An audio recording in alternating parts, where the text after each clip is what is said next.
Donc la psychologie positive, puisque le terme a été évoqué à quelques reprises, en fait, c'est l'étude des déterminants du bien-être durable et le travail sur la validation d'interventions qui permettent de favoriser ces différents déterminants du bien-être durable. Donc la psychologie positive, c'est peut-être choquant en termes de terminologie parce que ça impliquerait qu'il y ait une psychologie négative, alors que c'est pas du tout l'objectif de la psychologie positive que de se placer, de prendre le contre-pied d'autres approches. C'est simplement une façon de réorienter l'attention vers certaines dimensions qui ont été sous-étudiées au niveau des recherches et qui ont été sous-utilisées dans l'accompagnement. Donc psychologie positive, en fait, ça veut simplement dire on met le focus sur les forces des individus. Tout à l'heure, vous l'avez évoqué. Quelles sont les ressources personnelles, les ressources environnementales de l'individu sur lesquelles on peut s'appuyer. Et dans l'accompagnement, s'appuyer en priorité sur les aspects fonctionnels, tout ce qui fonctionne bien chez la personne, ce qui va lui redonner davantage confiance en elle et du coup va permettre d'aborder ensuite les aspects plus compliqués sur lesquels il faudra également s'attarder. Donc la psychologie positive, c'est simplement l'étude de ces déterminants, le fonctionnement optimal, on va dire, de l'être humain, dans le but de s'appuyer sur ce qui fonctionne déjà pour accompagner les personnes. Si vous regardez donc, le graphique que vous avez sur le diaporama, jusqu'à il y a quelques années, une vingtaine d'années, on s'intéressait surtout, dans le cadre de l'accompagnement, à passer dans ce continuum du mal-être jusqu'au degré 0 de symptomatologie. Et à partir de là, on considérait que le patient allait bien et qu'il pouvait du coup se débrouiller par lui-même. Et donc la prise en charge, l'accompagnement s'arrêtait à ce degré 0 de symptomatologie. Et ce qu'ont montré les recherches dans les 20 dernières années, c'est que si on s'en arrête là, alors on génère de grands risques de rechute. C'est-à-dire que, comme vous le savez, quand une personne a eu un épisode dépressif, elle a 50% de risque de rechuter. Et plus elle fait d'épisodes, plus elle risque de rechuter. Et donc, l'arrivée au degré 0 ne serait pas suffisant. Si on travaille sur l'autre versant du continuum, donc, qui va ici schématiquement jusqu'à +8, vers plus de bien-être durable, en fait, on agit en termes de protection par rapport à des rechutes éventuelles en développant ces ressources individuelles, relationnelles et environnementales. Donc le rôle de la psychologie positive, ça va être d'apporter un complément dans l'accompagnement qui peut être proposé pour notamment travailler sur cette question de la prévention des rechutes. Tout à l'heure, vous avez évoqué la question de la pleine conscience. Alors je ne sais pas si tout le monde sait ce que c'est la pleine conscience, mais c'est ce travail sur l'attention au moment présent qui va diminuer la tendance aux ruminations, etc., qui est donc très utile pour les patients qui ont des risques dépressifs, des risques de rechute dépressive, et donc c'est actuellement une préconisation au niveau des guidelines du NICE de proposer ce type d'accompagnement en prévention des rechutes, puisque c'est aussi efficace que des traitements médicamenteux. Donc il y a vraiment tout un champ qui s'est développé autour de ces aspects. Donc on parle souvent de la psychologie positive comme l'étude des conditions et des processus qui contribuent à l'épanouissement ou ce qu'on appelle le fonctionnement optimal des individus, des groupes et des institutions. Alors, fonctionnement optimal, ça ne veut pas dire fonctionnement maximal. On n'est pas obligé d'être toujours au top, d'aller toujours bien, d'être toujours content, etc. Fonctionnement optimal, simplement, ça signifie de pouvoir s'adapter au mieux aux situations qu'on rencontre. Donc, l'idée, c'est comment développer un bien-être durable au sens de une stabilité, finalement, dans son quotidien par rapport aux situations qu'on rencontre. La psychologie positive ne s'intéresse pas que aux individus. L'objectif, c'est vraiment aussi de développer des groupes sociaux, des institutions qui vont favoriser ce bien-être durable. Alors, tout à l'heure, je vous parlais de cette question de la terminologie, parce que parfois, le terme psychologie positive fait hérisser les poils des personnes, et ce qu'on peut comprendre. En fait, c'est simplement pour rappeler aux chercheurs et aux intervenants qu'il y a toute une dimension du fonctionnement humain qu'on a moins explorée pendant un siècle, pendant le XXe siècle, qui a été moins explorée. À titre d'exemple, si on regarde les recherches qui ont été faites sur les émotions négatives, la colère, l'anxiété, les symptômes dépressifs, comparé à des dimensions qui sont liées au bien-être, comme la joie, le bonheur ou la satisfaction par rapport à la vie, on a un ratio en termes de publication de 1 article pour 21. Donc un article sur des aspects, des dimensions positives par rapport aux aspects d'émotions négatives. Ce qui est normal, je vais dire, puisque évidemment, quand on s'intéresse à l'accompagnement, on s'intéresse à des personnes qui ne vont pas bien, et donc prioritairement, on s'est focalisé sur ces dimensions-là. Mais ce qu'on constate aujourd'hui au niveau des recherches, c'est que si on s'intéresse aussi à l'autre versant, ben, on arrive à plus d'efficacité en termes d'accompagnement et aussi à plus d'adhésion des patients. Et c'est surtout ça qui va être très important, et en particulier pour certaines problématiques comme les troubles des conduites alimentaires, où on peut avoir des difficultés au niveau du suivi des patients et de l'adhésion au traitement. Et donc, ça va être un moyen de fidéliser quelque part les personnes pour venir consulter à travers un complément d'approche centré sur les aspects positifs des individus et de leur quotidien. Alors pourquoi la psychologie positive s'est développée récemment ? C'était vraiment dans l'idée que, effectivement, les TCC ont fait la preuve de leur efficacité. D'autre part, l'idée, c'était vraiment de réfléchir plus spécifiquement, est-ce qu'on peut travailler sur ces facteurs protecteurs et pas uniquement sur la réduction des facteurs de risque. Et puis, tout à l'heure, vous évoquiez la question de la spiritualité. On assiste effectivement à un engouement social pour toutes sortes d'approches. Alors, ça peut être spirituel, mais beaucoup sur le développement personnel. Et il existe même au niveau des thérapies, il existe plus de 450 thérapies différentes.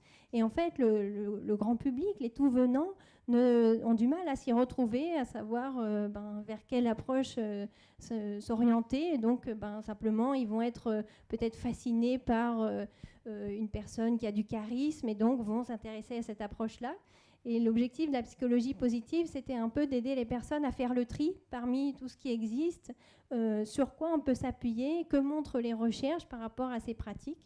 Donc en somme, on peut dire que la psychologie positive n'a rien inventé, mais simplement elle a pris des pratiques qui se faisaient classiquement dans différents courants de développement personnel ou dans des courants spirituels. Et elle s'est demandé, tiens, mais en fait, qu'est-ce que ça fait de pratiquer la méditation ? Et donc, on a étudié ça sous différents aspects, sur les aspects psychologiques, neurocognitifs, physiologiques, etc. Ou bien des pratiques comme observer les éléments positifs de son quotidien. Quel effet ça a ? Est-ce que ça génère plus de déni de la maladie ? Au contraire, est-ce que ça va générer plus d'énergie, ce qui permet de mieux affronter les difficultés qu'on rencontre, etc. Donc c'est ces questions-là auxquelles la psychologie positive s'est intéressée pour, en quelque sorte, mieux orienter les personnes dans leur choix face à tout ce qui existe aujourd'hui comme proposition. Donc on va dire que c'est un développement récent qui a été, enfin récent, c'est plus si récent que ça, mais qui date du tournant du XXIe siècle, donc au tournant de l'an 2000. Martin Seligman était donc président de l'Association américaine de psychologie à cette époque-là, et il avait fait un bilan de tout ce que la psychologie a pu apporter dans l'accompagnement au cours du XXe siècle. Et il s'est demandé vers où il faudrait développer de nouvelles recherches et de nouvelles interventions pour pouvoir continuer à améliorer cet accompagnement. Et c'est là qu'il s'est du coup intéressé à l'inverse de son champ de recherche, qui portait sur l'impuissance apprise, c'est-à-dire ce qu'on retrouve dans la dépression, mais que lui avait étudié notamment sur des animaux. Par exemple, si vous mettez un chien dans une cage et que vous administrez des chocs électriques, le chien va essayer de s'échapper. S'il n'y arrive pas, au bout d'un moment, il va se résigner, il va abandonner. Et ensuite, vous laissez la porte ouverte, vous administrez à nouveau des chocs électriques et il ne va même plus essayer de s'échapper. Et en fait, il a fait le parallèle avec les patients dépressifs qui ont une forme d'impuissance apprise, c'est-à-dire à force de se retrouver confrontés à des murs dans leur vie, etc., et ne pas arriver à surmonter les obstacles qu'ils rencontrent, finalement, ils baissent les bras et ils ont l'impression que quoi qu'ils fassent, ils n'arriveraient à rien. Et donc, il s'est dit, au moment de ce tournant vers le XXIe siècle, il s'est dit, qu'est-ce qu'on pourrait développer en prévention de cette impuissance apprise ?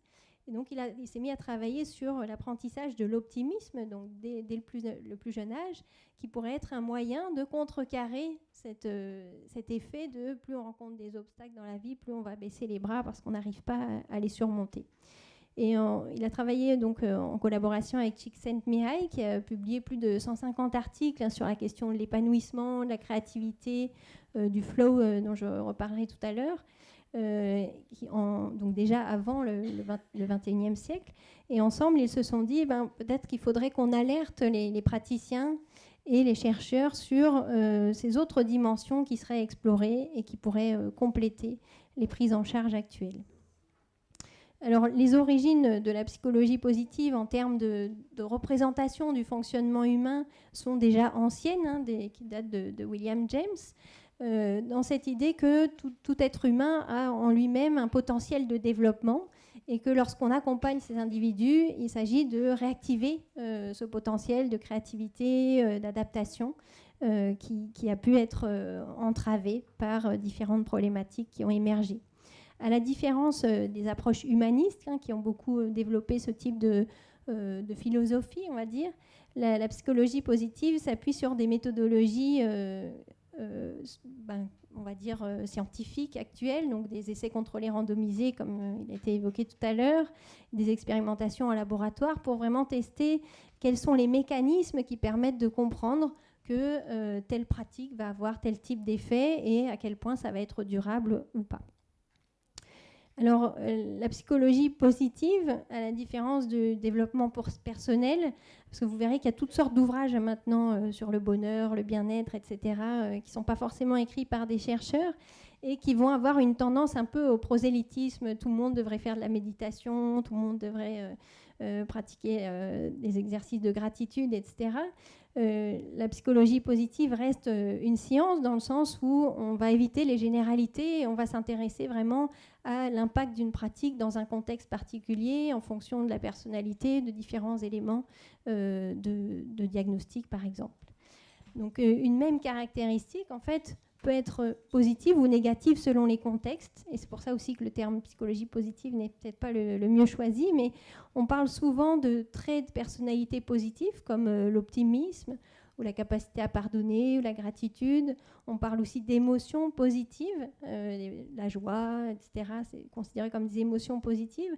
En fait, comme l'a très bien décrit tout à l'heure le professeur de Mathéis, les émotions ne sont pas en soi positives ou négatives, elles sont plus ou moins agréables, mais elles ont une fonction de messager, de prévenir, tiens, dans cette situation, soit il y a un danger, donc il faut agir, soit c'est quelque chose qui est agréable, donc on peut continuer dans cette direction. Donc c'est simplement des indicateurs, ce sont des indicateurs, et on n'a pas à les considérer comme en soi positifs ou négatifs. Donc au niveau des recherches, ce qui a été montré par exemple, c'est qu'un trait qui est classiquement considéré comme positif, par exemple l'optimisme, va être majoritairement rattaché à plus de bien-être, associé à plus de bien-être. Mais puisqu'on s'intéresse à la question des addictions, les personnes qui ont des addictions aux jeux d'argent, plus on développe l'optimisme, plus elles vont jouer et donc plus elles vont aller mal. Donc selon les contextes, les personnes, les problématiques qu'on rencontre, développer l'optimisme, ce n'est pas forcément une bonne idée. De même que la capacité à pardonner, elle est majoritairement associée à plus de bien-être puisqu'elle favorise de meilleures relations sociales, une meilleure confiance en soi, etc. Mais lorsque on se situe dans une relation où on subit des violences conjugales ou même simplement des sarcasmes, etc., la capacité à pardonner va être plutôt associée à plus de mal-être puisqu'on a tendance à rester avec la personne, à ne pas indiquer que ça ne va pas, etc.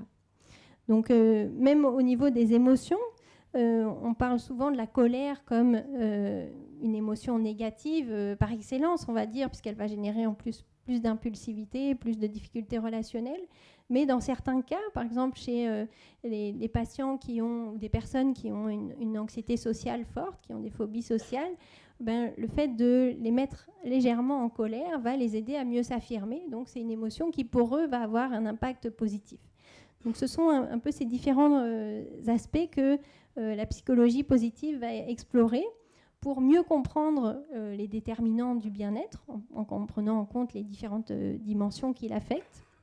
Alors ces déterminants du bien-être, si on en revient un peu à une synthèse de la littérature qu'on peut faire aujourd'hui, on pourrait considérer qu'ils sont au nombre de 5. Donc c'est le modèle PERMA qui a été développé par Martin Seligman, que je vais développer, pas développer, mais juste citer brièvement. Donc la première dimension, Positive Emotions, ce qui est important à retenir au niveau des recherches, c'est que les émotions agréables vont bien sûr avoir un impact sur le bien-être immédiat, de manière éphémère, mais en fait, elles ont aussi un impact sur le bien-être durable, et c'est pour ça qu'on va s'intéresser au développement des émotions positives dans le cadre de l'accompagnement des personnes. Donc c'est pas juste pour qu'elles se sentent bien sur le moment, qu'elles oublient les problèmes, c'est parce qu'en fait, ça va améliorer les capacités d'adaptation. Donc par exemple, alors une des études Princeps dans ce champ qui a montré comment les émotions positives améliorent la résolution de problèmes, c'est une étude qui a été faite auprès d'internes en médecine qui devaient résoudre un cas fictif. Donc on leur proposait un cas fictif et ils devaient déterminer le diagnostic et proposer des traitements adaptés. Et juste avant cet exercice, à la moitié d'entre eux, les chercheurs leur ont offert un petit cadeau pour générer une émotion de gratitude, une émotion agréable, et à l'autre moitié, non. Et ensuite, ils ont constaté que les personnes qui avaient reçu ce cadeau étaient plus efficaces pour déterminer le diagnostic et proposer des traitements plus adaptés et plus variés. Et c'est aussi cette variété qui a beaucoup intéressé les chercheurs en psychologie, puisque ce qu'on essaye de développer chez les patients, et notamment pour la réadaptation, c'est ce qu'on appelle la flexibilité psychologique, c'est-à-dire élargir le répertoire comportemental de manière à ce qu'ils puissent s'adapter plus facilement à des situations nouvelles, à des interactions nouvelles, et s'adapter de manière créative. Donc dans cette situation, on voit que c'est un des exemples, des recherches parmi d'autres. Donc vous saurez, quand les patients viendront vous faire des cadeaux, vous comprendrez pourquoi. C'est qu'ils auront entendu une conférence sur le sujet. C'est ce qui a donné lieu au modèle qui s'appelle Broaden and Build, donc le modèle de Fredrickson, qui a montré comment les émotions positives vont entraîner un élargissement de l'attention. Donc on perçoit plus d'éléments dans le contexte, on a accès à plus d'éléments en mémoire, ce qui nous permet de trouver des solutions plus variées, plus créatives par rapport aux difficultés qu'on rencontre. Et lorsqu'on est amené à mettre en œuvre ces nouvelles solutions, ça va développer de nouvelles compétences qui vont, elles, agir comme facteurs protecteurs pour la suite. Plus vous développez de nouvelles compétences, plus vous allez être capable de vous adapter à des situations compliquées que vous allez rencontrer. Donc ça génère une prévention du mal-être à plus long terme. La deuxième dimension du modèle PERMA, qui est un des déterminants du bien-être important également, du bien-être durable, c'est la dimension de l'engagement. L'engagement dans des actions qui donnent la sensation de progresser et qui sont des actions dans lesquelles on s'engage par motivation autodéterminée. Pour faire écho à ce que disait le professeur de Mathéis, on s'appuie vraiment sur le projet des personnes, des patients, pour qu'ils puissent vraiment sentir cet engagement dans quelque chose qui est lié à leurs valeurs, donc qui a du sens pour eux. Troisième dimension de ce modèle, ce sont les relations positives, et je ne vais pas m'attarder dessus puisque ça a été évoqué à plusieurs reprises. Quatrième dimension, c'est donc le sens de la vie, et ce qui va être fortement relié à ce projet, les buts qu'on se fixe. Et quand vous parliez du travail de coaching, c'est un peu ça, comment on va aider à travers ces pratiques de psychologie positive, aider les personnes à se reconnecter à ce qui a du sens pour elles, à se reconnecter à leurs valeurs et s'engager dans des actions en lien avec ces valeurs. Ce qui va générer donc plus de sentiments d'accomplissement de soi, qui est la dernière dimension de ce modèle. Le deuxième objectif des travaux dans le champ de la psychologie positive, c'est développer des interventions qui vont agir sur ces 5 déterminants qui vont du coup avoir un impact en termes de promotion de la santé mentale. Donc, premier champ d'action, c'est bien sûr l'individu, puisque la plupart du temps, on est plutôt, donc en tant que médecin, en tant que psychologue, on est plutôt en lien avec des individus. Ça va être de travailler sur les ressources et les compétences de ces individus. Deuxième axe, ce sera sur les relations. Et puis le troisième axe, sur l'environnement. Alors ça peut être l'environnement dans le cadre des prises en charge, mais plus largement l'environnement social dans lequel évoluent les personnes. les interventions transversales qui se sont montrées efficaces dans le champ de la psychologie positive, à la fois en termes de prévention et d'accompagnement, sont essentiellement des interventions qui vont permettre de développer cette plus grande flexibilité psychologique. Alors, je pourrais la définir peut-être en quelques mots, c'est disposer d'un répertoire comportemental suffisamment varié et être capable de mobiliser ces comportements en fonction de l'adaptation au contexte ou au but que l'on s'est fixé. Ce qui implique de connaître ces buts, d'être en lien avec ce qui a du sens pour soi. Quand on accompagne des personnes en situation d'addiction ou en situation de dépression, c'est aussi souvent des personnes qui justement ont un peu perdu le sens de la vie et ne savent plus exactement vers quoi aller. Donc ça va être tout un travail sur ces dimensions-là qui vont permettre de remobiliser le patient face à une vie qui serait davantage pleine de sens. En résumé, les interventions qui semblent fonctionner de manière transversale, à la fois en prévention et en prévention des rechutes, sont des interventions qui vont essentiellement se centrer sur les forces que l'individu possède déjà. Parce que souvent, moi en tout cas quand j'étais psychologue avant sur le terrain, quand une personne vient vous voir, on va tout de suite repérer ce qui ne va pas, ce qui dysfonctionne, et on va se dire, tiens, on va commencer par travailler là-dessus. On voit qu'il a un déficit de compétences relationnelles, on va travailler là-dessus. Et en fait, les personnes qui sont en situation d'addiction ou de dépression sont des personnes qui déjà n'ont plus d'énergie, et donc leur demander de travailler sur quelque chose qui justement fait défaut, c'est beaucoup leur demander. Et donc, ce que montrent les recherches en psychologie positive, c'est que lorsqu'on commence par travailler sur ce qui fonctionne déjà bien, ce qui est facile d'accès, on va petit à petit redonner un sentiment de confiance en soi aux personnes, augmenter l'estime de soi et augmenter la vitalité, ce qui permet ensuite de travailler sur d'autres aspects dans le cadre de l'accompagnement.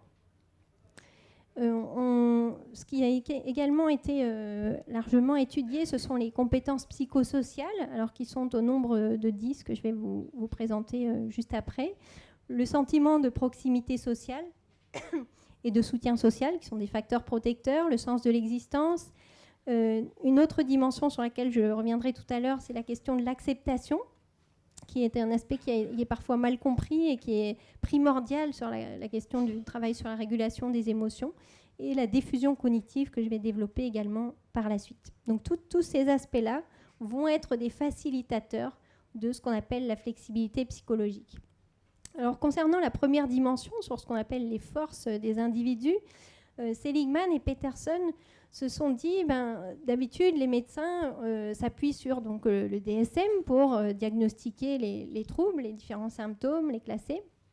Et on n'a pas le pendant pour identifier les forces des individus. Donc, ils ont développé ce qu'ils ont appelé Character Strengths and Virtues, une classification des forces de caractère, pour permettre d'identifier quelles sont les forces qui sont, on va dire, naturelles chez l'individu,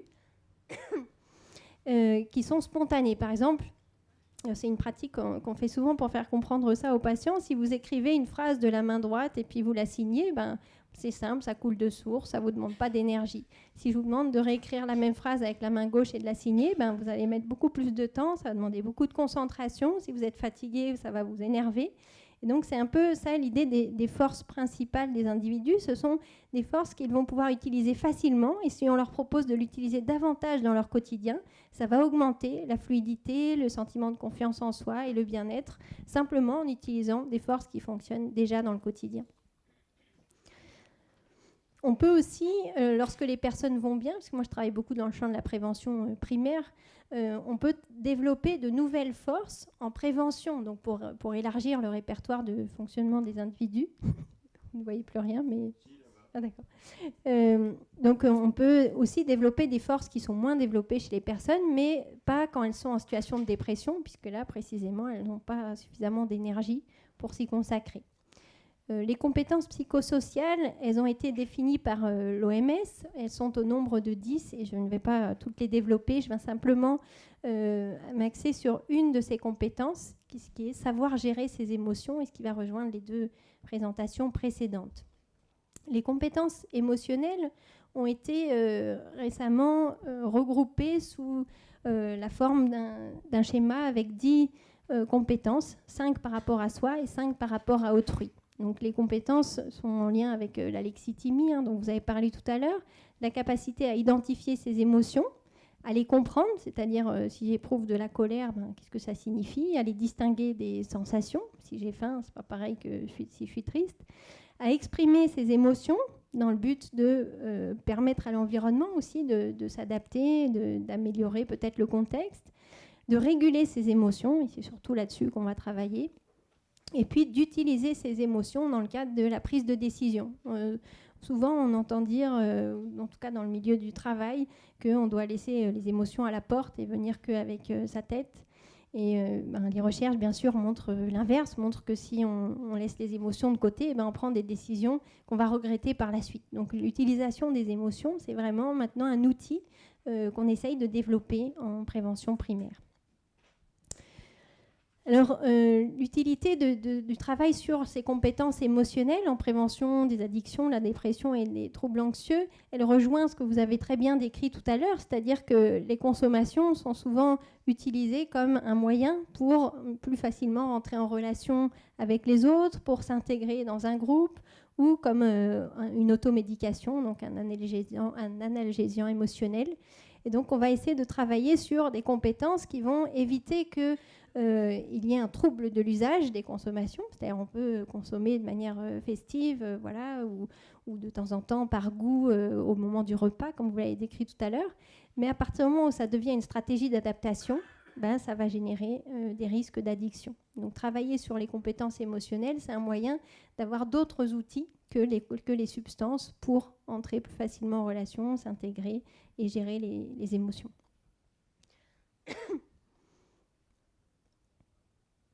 Alors, je ne reviens pas là-dessus puisque vous l'avez très bien décrit. Donc, simplement, en termes de régulation des émotions, quelles sont les approches aujourd'hui qui se sont montrées efficaces ? Il y a des approches de psychologie positive, de pleine conscience, la thérapie dialectique, dont peut-être Jérôme Caraz en parlera tout à l'heure, et la thérapie d'acceptation et d'engagement. Donc, c'est ce qu'on appelle la troisième vague des thérapies cognitives et comportementales, qui ont pu identifier à travers certains types de pratiques des effets sur la régulation des émotions. Alors, comme je n'ai pas le temps de vous détailler toutes ces interventions, je vais simplement m'attarder sur une dimension qui est un peu transversale à l'ensemble de ces approches, qui est la question de l'acceptation. En fait, la régulation dysfonctionnelle des émotions, elle consiste à percevoir un affect négatif. Alors pour certains, quand on n'arrive pas bien à distinguer les émotions des sensations, c'est simplement un état de malaise. Mais on va dire que si on arrive à identifier que c'est une émotion, donc on repère un affect négatif, cet affect, souvent, la plupart du temps, en fait, va être considéré comme intolérable. Je ne veux pas vivre cette émotion de tristesse et je vais chercher à la supprimer. Donc on va tenter par tous les moyens d'éviter cette tristesse, et en particulier si on a déjà eu un épisode dépressif ou un épisode d'addiction, on va avoir encore plus peur de cette émotion négative parce qu'elle prédit une rechute. Et donc, on va chercher à tout prix à éviter cette émotion. Et en fait, ce que montrent les recherches, c'est que ça ne fonctionne pas. Les tentatives de suppression vont rendre encore plus anxiogène l'arrivée d'une émotion négative. Et donc, plus on cherche à supprimer, plus on va être angoissé quand l'émotion arrive. Et donc, ça va augmenter encore plus les affects négatifs. Et donc la question de l'acceptation, c'est pour essayer de changer de relation, de changer de mode d'entrée en relation à ces émotions. Au lieu de les fuir et de les craindre et de chercher à les supprimer, on va simplement percevoir cette émotion négative et considérer qu'on est d'accord pour que cette émotion existe. Simplement que cette émotion soit présente et qu'elle puisse faire partie de la vie, parce que en fait, toute personne, qu'on ait eu des épisodes dépressifs ou non, on va avoir des moments où on a des affects négatifs au cours d'une journée, et c'est normal. Donc on passe par toutes sortes d'états émotionnels au cours d'une journée, et si on considère que c'est pas un risque, alors on ne va pas s'y attarder et on ne va pas chercher à la supprimer, et donc on ne va pas augmenter l'occurrence de ces pensées. C'est comme pour les obsessions, en fait, 80% des personnes peuvent avoir des pensées intrusives qui surviennent au cours de la journée. Est-ce que j'ai bien fermé à clé ma porte? Est-ce que j'ai bien éteint le gaz, etc. Mais on ne va pas forcément y prêter attention. La pensée va venir, puis on va la laisser repartir, on va se reconcentrer sur son travail. Les personnes qui développent un TOC, cette pensée-là, ils vont la considérer comme une vérité. Ils vont se dire, si j'y pense, c'est que j'ai dû oublier. Et plus ils y pensent, plus ils essayent de se reconcentrer, plus ils se disent, mais si j'oublie, enfin bref, ça devient du coup, ils s'emballent au niveau des ruminations. Et le travail sur l'acceptation, c'est simplement ne pas se laisser emballer par des pensées qui surviennent, qui peuvent survenir de manière intrusive, ou des émotions qui sont passagères, et on peut simplement les accueillir au même titre qu'on accueillerait une émotion plus agréable. Donc l'acceptation, ce n'est pas la résignation. On ne va pas se dire... parce qu'il faut se souvenir que les émotions, elles ont ce rôle de messager, de nous alerter sur une situation. Donc ça ne veut pas dire qu'on doit accepter la situation. Si la situation génère de la colère, c'est peut-être qu'il y a une injustice et qu'il faut agir. Mais l'acceptation, c'est simplement se dire... je suis OK que cette émotion soit là, parce que probablement, il y a quelque chose dans le contexte ou à l'intérieur qui fait que cette émotion est là. Et petit à petit... on va aussi on va continuer à faire les activités qui sont importantes pour nous. Et donc, on va être amené à vivre d'autres émotions. Et donc, naturellement, en fait, on observe un rétablissement de l'humeur parce que les émotions sont fluctuantes. Mais si on s'accroche, on essaye de les supprimer, de les éviter, etc., alors on n'est plus ouvert aux autres expériences, et notamment aux autres expériences émotionnelles, et donc on n'arrive pas à passer à autre chose. Donc, le travail sur l'acceptation, c'est un des exemples de ce que propose la thérapie cognitive de troisième vague, comment on peut changer de relation, de mode d'entrée en relation avec les expériences vécues, plutôt que de chercher à transformer l'émotion elle-même.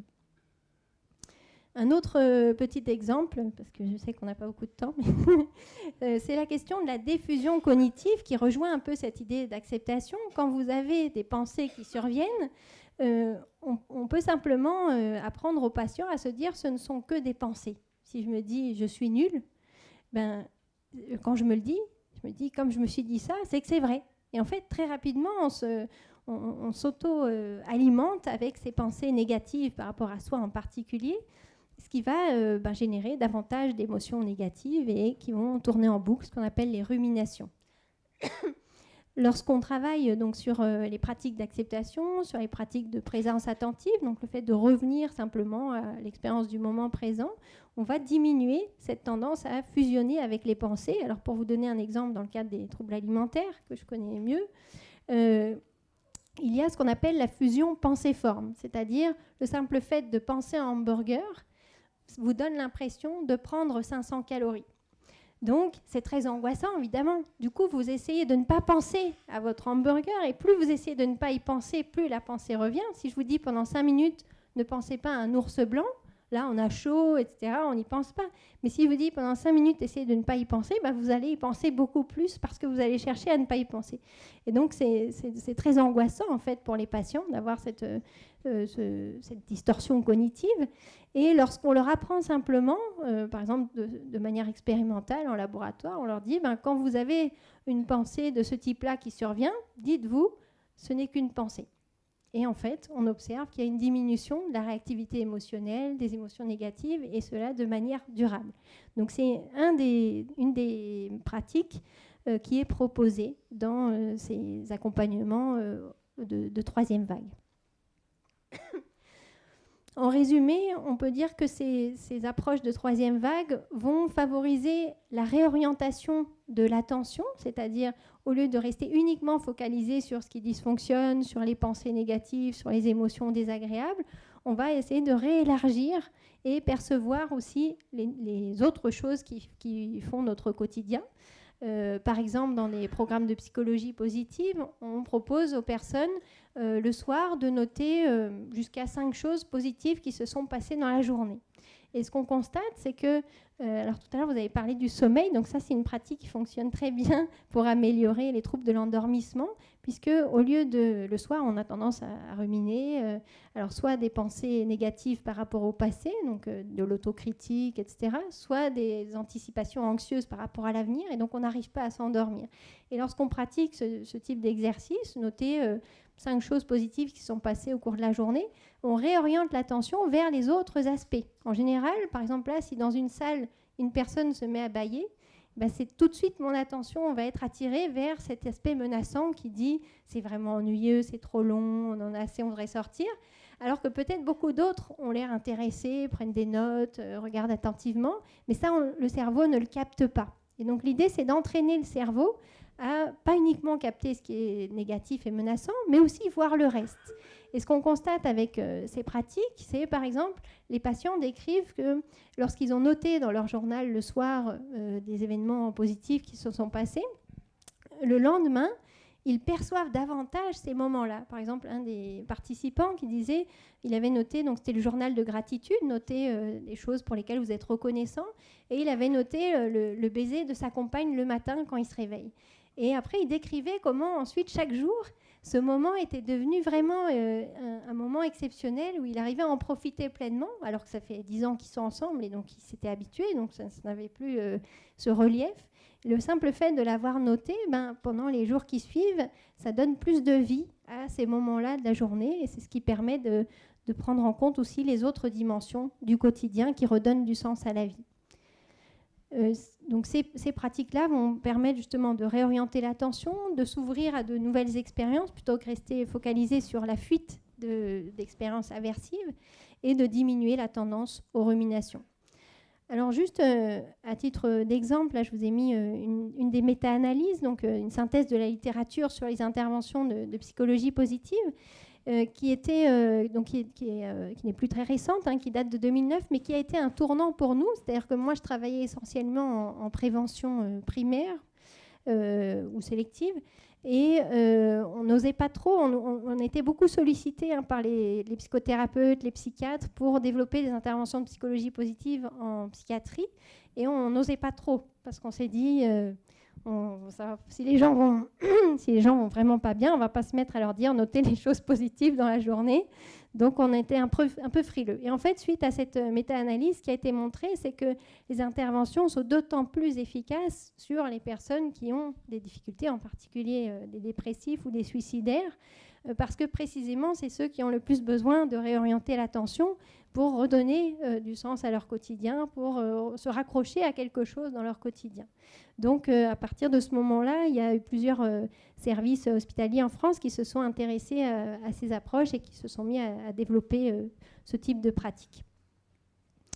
Peut-être conclusion bientôt. Oui, je pense qu'il reste 2 diapos.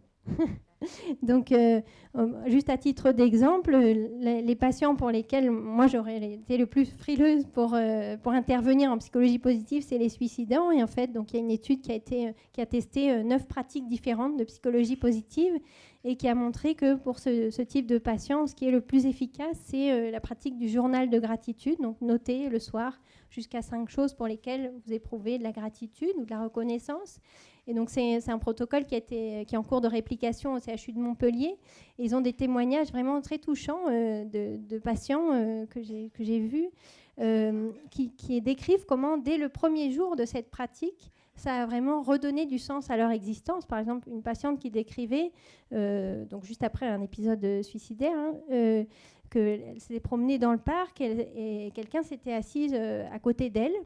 Et le soir, elle a noté ça dans son journal. Elle disait, c'est ça qui a redonné, qui m'a raccroché à la vie. Je me suis dit, en fait, ce qui compte vraiment, ce sont les relations. Et à partir de ce moment-là, elle s'est mise à cultiver les relations qu'elle avait laissées de côté. Elle n'osait plus appeler ses amis, etc. Et elle s'est dit, mais en fait, ça n'a pas besoin d'être long, ça peut être juste 2 minutes, mais c'est ça qui me redonne le goût de vivre. Alors en conclusion, donc, on peut considérer qu'il y a des interventions qui sont prometteuses et complémentaires de ce qui se fait actuellement, parce qu'il ne s'agit pas du tout de remettre en question la première vague, la deuxième vague des TCC, c'est simplement un complément pour essayer de mieux accompagner les personnes et surtout de trouver, tout à l'heure vous l'avez bien expliqué, de trouver chaussure à son pied. Donc il n'y a pas une pratique qui convient à tout le monde, il y a des personnes qui vont pas du tout accrocher sur la méditation, d'autres qui vont pas du tout accrocher sur les pratiques de psychologie positive. Donc vraiment, il ne s'agit pas du tout d'insister et de dire mais si les recherches montrent si cela. C'est vraiment à chacun de sentir ce qui va augmenter le sens de sa vie dans le quotidien, ce qui va favoriser plus de flexibilité, qui va favoriser la réorientation de l'attention. Il s'agit quand même de rester prudent. Alors, dans la première présentation que vous avez eue tout à l'heure, vous avez énormément de références scientifiques. Alors, c'est vrai qu'il y a beaucoup de recherches en psychologie positive, mais quand même, c'est un champ récent comparé au TCC classique et comparé aux recherches médicales. Donc, il y a encore beaucoup de choses qui restent à confirmer. Donc, c'est important de rester quand même prudent et très humble par rapport à ces recherches. Et de toujours se poser la question. Alors c'est pour ça qu'on a créé le diplôme de psychologie positive, pour que des professionnels puissent vraiment adapter ces pratiques en fonction de leur terrain, en fonction du type de patient, en fonction de leur profession.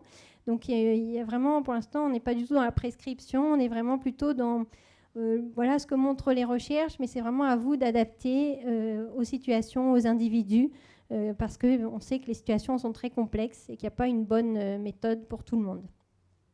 Et puis un dernier point, il faut faire attention. Alors je pense que ce ne sera pas du tout un risque pour vous, mais c'est un risque parfois pour le champ du développement personnel qui s'est emparé des recherches de la psychologie positive et qui du coup développe des programmes qui s'appellent améliorer votre bien-être ou rester toujours au top, etc. Et en fait, plus on va focaliser les patients sur la poursuite du bonheur, il faut être toujours bien, il faut développer des émotions positives, plus on va générer l'inverse. C'est-à-dire qu'ils vont s'attendre à avoir plus d'émotions positives, alors qu'en fait, ce n'est pas forcément le cas, puisque dans leur quotidien, c'est très compliqué. Un sevrage, c'est très compliqué, ça ne génère pas des émotions positives. Donc l'idée, c'est vraiment pas de focaliser sur la poursuite du bonheur, mais plutôt de focaliser sur la flexibilité. Comment on se laisse enfermer par un fonctionnement. Et avec ces pratiques, on peut simplement découvrir d'autres fonctionnements, ce qui élargit la palette des possibles, mais pas du tout se focaliser sur la question des émotions positives. Alors voilà, j'ai essayé de faire le marathon. Si vous avez besoin d'en savoir plus, on organise différents événements à l'Université de Grenoble qui sont gratuits, qui visent justement à diffuser davantage les recherches de la psychologie positive pour les rendre accessibles, puisqu'on sait qu'en France, finalement, les personnes ont tendance à pas trop lire l'anglais, et comme les recherches sont publiées en anglais, on essaye de faire en sorte que les recherches soient directement communiquées en français par les chercheurs. Donc on organise un cycle de conférences qui s'appelle Feel Good, qui vise justement à faire connaître ces travaux, donc avec des intervenants comme Christophe André, Jacques Lecomte, Ilios Kotsou, etc. La prochaine conférence aura lieu le 19 octobre et c'est justement une collègue du CHU de Montpellier qui va présenter ce programme de prévention des rechutes suicidaires. La journée de l'innovation positive qui aura lieu le lendemain, l'objectif c'est plutôt que des professionnels viennent présenter des interventions qu'ils ont développées, qui visent à améliorer le bien-être, à développer les compétences psychosociales, pour intéresser les chercheurs de manière à ce qu'on évalue l'efficacité des interventions innovantes qui sont développées sur le terrain. Et la journée d'études de psychologie positive, c'est l'inverse. Ce sont tous les étudiants qui travaillent sur des thématiques de psychologie positive qui présentent les résultats de leurs recherches pour que des professionnels puissent se dire « Tiens, bah ça, c'est un programme qui a l'air intéressant. Tiens, bah ça m'intéresse. » Et donc, que vous puissiez un peu être au courant de ce qui se fait dans les universités. Je vous remercie de votre attention. Merci. Merci beaucoup. Parce que